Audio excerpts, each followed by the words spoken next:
Oh man, the SureFire SOCOM 556 RC2. I just feel like it's legendary status, it's durable, it's reputation. I just don't think there's anything out on the market that could beat it unless it's something a little bit newer to the game, a little bit lighter, modern technology, and what is this flow-through technology?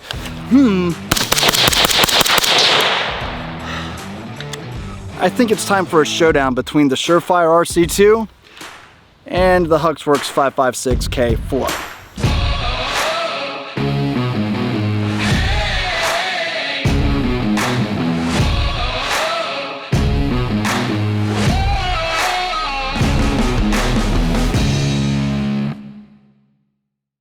Welcome back everybody, Clint here today with Classic Firearms, out here at the ranch to talk about exactly like what I mentioned in the intro, the SureFire SOCOM 556 RC2 silencer, RC standing for rifle caliber.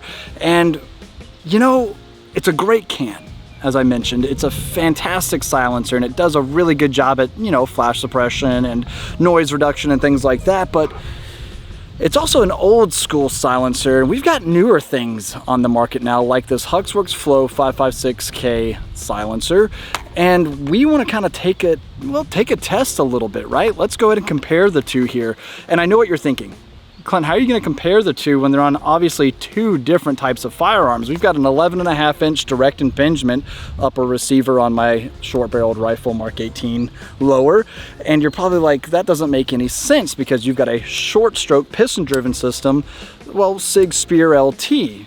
Well, that's because I plan on switching them up and, you know, running them both this way, and well, seeing if I notice a difference between a DI gun and a piston-driven gun when it comes to gas back to the face and so on and so forth. And yes, I am gonna wait till nighttime to see if we get any different types of muzzle flash, which I am sure that we will. But before we hop into how these things shoot, let's go ahead and break down the specs. First up, the SureFire SOCOM 556 RC2. Fantastic silencer, like I've mentioned already multiple times. It is one that has withstood a lot of abuse over the years through the United States Armed Services, SOCOM, meaning of course Special Operations Command. And yes, this thing has seen a lot of service, quite frankly. Now with that, you'll notice too that we do have a little bit longer silencer in comparison to the HuxWrx, which we'll talk about in just a moment, but 6.4 inches overall length. But depending on the muzzle device that you'll be utilizing will ultimately determine how much further off the end of the gun this will be sitting.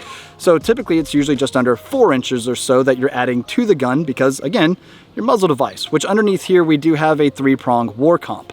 With that being said, the war comp compared to some of their other QD systems or muzzle devices, well, they actually react a little bit differently when it comes to utilizing the RC2. So they're sometimes a little bit louder, sometimes even offer a little bit more muzzle flash than the standard QD muzzle devices that SureFire has to offer. So, you know, take that for what you will. But anyway, the weight on this guy, and that is 17 ounces, and that's a conjunction of Inconel alloy and stainless steel that they utilize in the materials of making this silencer. And yes, it is all one housed unit, and it does utilize a ratcheting system right down here to remove and lock down the actual silencer onto the gun. Now, another cool thing is, well, SureFire has measured this to be under 140 decibels to the shooter's ear on all sorts of different barrel lengths, including, yes, 10.3 inches, which is actually coming in at about 137.7 decibels. So that's still safe, but you don't want to be shooting it a lot without hearing protection. It's 11.5 inches, so it's better. But anyway, now I do have this on the SIG Spear LT pistol with an 11.5-inch barrel. This is a short stroke piston driven gun. We are going to compare today the SureFire RC2 on both this gun and also the 11.5-inch DI gun from Aero Precision, the upper receiver at least, and vice versa with the HuxWrx. So pretty interesting stuff. Now with all that being said, let's pull out the Flow556k and see what its specs are. Now on to the Flow556k from HuxWrx. Yes, this thing is 3D printed, which is pretty cool. It allows for a lot more intricacy and designs in the baffle system. In fact, Matt actually discussed this with HuxWrx when they were on location at the warehouse not too long ago. So if you wanted to see a breakdown and even a 3D rendering of what the internals look like, feel free to go ahead and check that video out from a little while ago. Anyway, So again, really cool setup that they have with this. A little bit shorter than the RC2, coming in at about 5.5 inches. It's also 1.6 inches in diameter, where the RC2 is a little bit thinner in that sense at 1.5 inches. Coming back on this guy, depending on how you have this fitted, will also determine its weight. Anywhere between 11.9 ounces to 12.9 ounces, either way, is significantly lighter than the RC2 being at 17 ounces. So at the end of the day, it depends. Do you have a direct thread? Do you have a QD system? Whatever it might be. Speaking of QD system, it does utilize a feature called torque lock. So in other words, as you're shooting the gun, if you notice the ports right out here at the end of the silencer itself are all kind of flowing in one direction, and that's to actually tighten the can. If I loosen it that way, if you notice, it'll rotate in this manner, which actually tightens the can onto the muzzle device. After a day of shooting, you will notice that this thing gets pretty difficult on actually removing, but it is a cool feature nonetheless. You're not gonna have to worry about that thing walking off on you or anything like that. Or carbon lock. Now you might be wondering, what is carbon lock? Let me go ahead and actually just take this guy off really quick. Let's grab the RC2 and let's talk a little bit about that. Here they are side by side. You'll notice, of course, this one a little bit longer than this one, but this one a little bit wider than that one, and so on and so forth. Yes, you can tell the difference in weight whenever you're holding them in your hands. Again, at its heaviest configuration, 12.9 ounces compared to 17 ounces. Now, one thing I didn't find on HuxWrx's website also is the exact decibel readings out of different barrel lengths that SureFire so readily provides to you, which I think is a neat feature coming from SureFire. But they do promise under 140 decibels and a full auto rating out of something this light, which is pretty cool. Yes, obviously, this is full auto rated. Of course, with all of its military contracts and everything, it pretty much has to be. In fact, this also has a government contract, and initially had the government contract with the FBI, and well, a lot of people thought that was pretty cool. And then OSS at that time actually released the Flow556k to the civilian market, because why the hell not? They're awesome, and thank you, HuxWrx, we appreciate it. Now, with all that being said, how do these guys stack up in where it counts, which is price?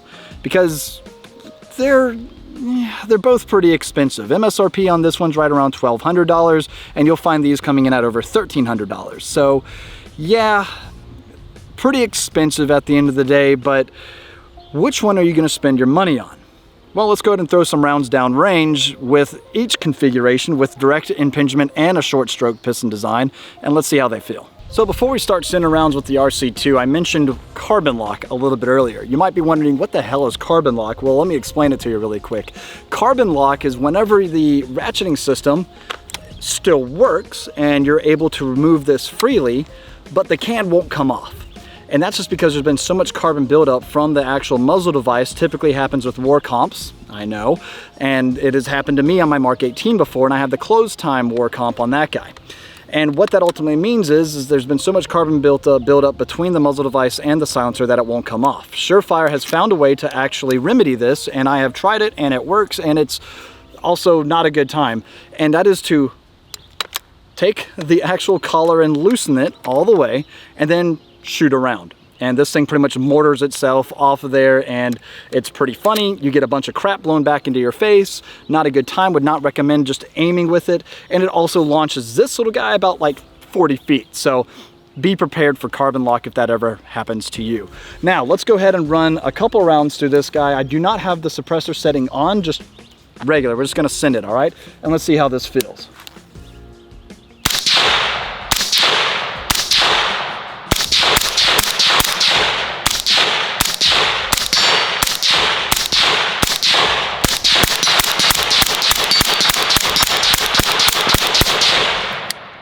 Perfect, getting a nice little smoky sense there. I did actually oil the muzzle device on there to make sure we didn't get any of that carbon lock happening, but you'll notice it is getting a little smoky. Now, out here in the daylight, I did decide to find a little bit of shade to see if we'd see any muzzle flash. Nah, daylight, you're gonna be completely fine. Now, at night, we might see something a little bit different, but we'll wait till then. Anyway, so how about gas back to the face? Yeah, I'm noticing a little bit, and you'll notice I'm just single point slinging this up for the most part, and I am noticing some come back to the face. You'll also notice, take a look at my hands here. That's just gas being blown back from the actual piston system right up here. Notice how I'm holding it and where those gases are coming in at. All right, so to me, this doesn't feel bad whatsoever. Now let's go ahead, take that off, throw on the HuxWrx Flow556k and see how that feels. That's probably gonna be pretty warm, right? So I should probably, let's see if I can just cool this down really quick. I think this will, yeah. Okay, we should be good now. I'll be right back. Now time for the HuxWrx Flow556k on the 11.5-inch Spear LT. Now you'll notice too, that is the QD muzzle device flash hider for the HuxWrx, and yeah, it's just this kind of odd looking little twisty muzzle device. All right, cool, let's go ahead and throw this guy on there and get it nice and tightened down. Now what's cool again is you don't have to tighten it down too much because of the torque lock feature up here. And I also mentioned earlier, flow through technology. What is flow through technology? That is actually allowing the gases not only to pass through the silencer in those very intricate designs, but it's also allowing all those gases to escape out the front of the gun, which means less gases coming back into the operating system of the gun if you're running a DI gun, which we will be testing both of these silencers on the 11.5-inch DI gun here in just a moment. Out of a short stroke piston driven gun though, are we gonna see any type of similar results? I don't know, let's take a look. Also, just for reference, there's my hand. Still a little bit of a little bit of carbon there from shooting the RC2. Let's see how it compares now. All right, let's take a couple shots here and see where we're at.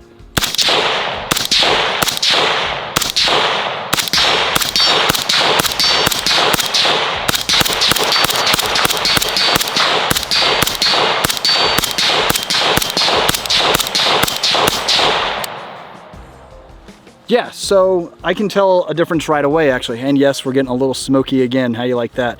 And you'll see a little bit more gas imprinted on my hand from the system of the Spear LT. No big deal. All right, great. And for me, with this gun, I am noticing significantly less tasting of gas to my face. Granted, I've looked at my glasses both times. I don't really see much happening from my glasses there. And no, I haven't shot these without my iPro on. So I will, well, okay. I will be shooting tonight with the iPro on, which sounds kind of funny because they're sunglasses, but these are those glasses that allow for that first person point of view. And I want to be able to see if we see much spark coming from, well, my point of view that you guys might be able to see. I think it'd be pretty interesting. Anyway, how does the gun feel at the front end? Since it is lighter, well, it's noticeably not as heavy on the front end. Imagine that, right? And then on top of that, not as much gas is coming back into the system. Yeah, it feels pretty good. That's great. But now how do these feel on the DI gun? Let's check it out. Okay, side note, trying to remove the torque locked, not carbon lock like on the SureFire, but the torque locked HuxWrx muzzle device. It's still a little warm, but it's not like unbearable, all right? And this thing is, oh, it's on there. I might need to pour water on this one too. Now the SureFire RC2 on the 11.5-inch DI gun. This is a carbine length gas system that is also adjustable, but I literally just have it in its factory setting that runs just completely fine. So let's go ahead and try it now with the SureFire here and see what we get coming back. Now SureFire does advertise that this has minimal back pressure. I have run this exact can on my 10.3 inch and yeah, it's pretty gassy, but it's also a Danger Defense upper, which are notoriously overgassed. They want to make sure their stuff runs. And it does, so, you know, there's that. Anyway, let's go ahead, make ready. Let's send a couple rounds downrange with the RC2 on an 11.5-inch DI gun, carbine length gas system.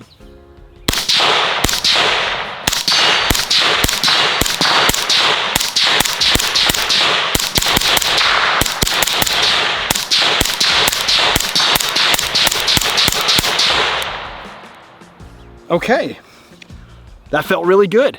I'm actually didn't get a whole lot back to the face. The charging handle I'm utilizing is a Geisley supercharging handle, which these are probably some of my favorites to mitigate gas back to the face and things like that. You'll notice that you've got this little lip right here that prevents quite a bit of gas from coming back into the shooter's face. Because when you think about it, well, to operate an AR, those gases literally have to come back down into the gas system and into the actual upper receiver. Those gases have to then be ventilated either through these gas ports right here on the bolt carrier group, or in addition to that, comes back into the system and just shoots it all over the shooter's face, which isn't a good time. And the Geissele supercharging handle does a really good job at mitigating that, which is nice. Okay, great. Now, yeah, got pretty warm pretty quick there. Now, as far as my hand goes, no, I'm not noticing a lot of gas ventilating and, you know, getting all over my hand or anything like that into this upper receiver. But yeah, I mean, again, it felt pretty nice. The recoil impulse, I noticed it was a little bouncy. Again, now that I'm utilizing a magnified optic here, you can really see how much your reticle is moving around on you. But I will say that it did actually felt pretty cool, or pretty good. Recoil impulse was nice and light. And like I said, just very minimal up and down. You guys, you know, saw it just now. Let's go ahead and let's wait for this to cool off, and let's put the HuxWrx on it and see how it compares. Okay, got it. That is great. Now this is the one that I'm pretty excited for. Why? Because that flow-through technology on a DI gun I think is going to be really, really nice. Though the SureFire wasn't bad whatsoever, I feel like this is going to be even more enjoyable and pleasurable to the shooter, so let's find out.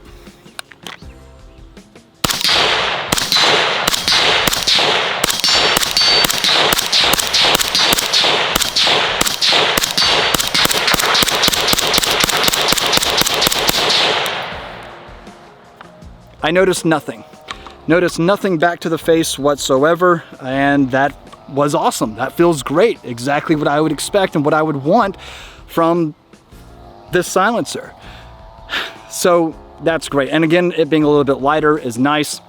Even though I don't have exact decibel readings from HuxWrx's website like we do from SureFire's, the sound to, again, the naked ear, I'm not shooting with ear protection today, they're both very similar. I don't know if that's translating well on the camera through the microphone. They're both very, very similar. The recoil impulses are pretty similar. I feel as if this is even softer, and that would make sense because more of those gases are exiting the system instead of being forced back through because, well, there's no flow-through technology on the RC2. But it does really good at mitigating the gases coming back for the most part. So with all that being said, I guess the last thing that really comes down to is, well, shooting these at night and how they perform. And just for the sake of, well, time and consistency, I will only be utilizing the direct impingement 11.5-inch carbine length upper for the nighttime shooting.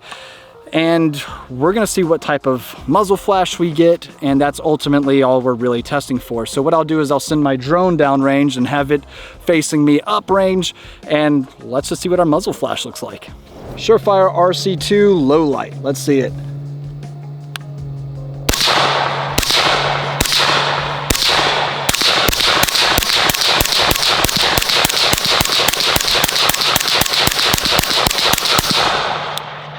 And the HuxWrx Flow556k.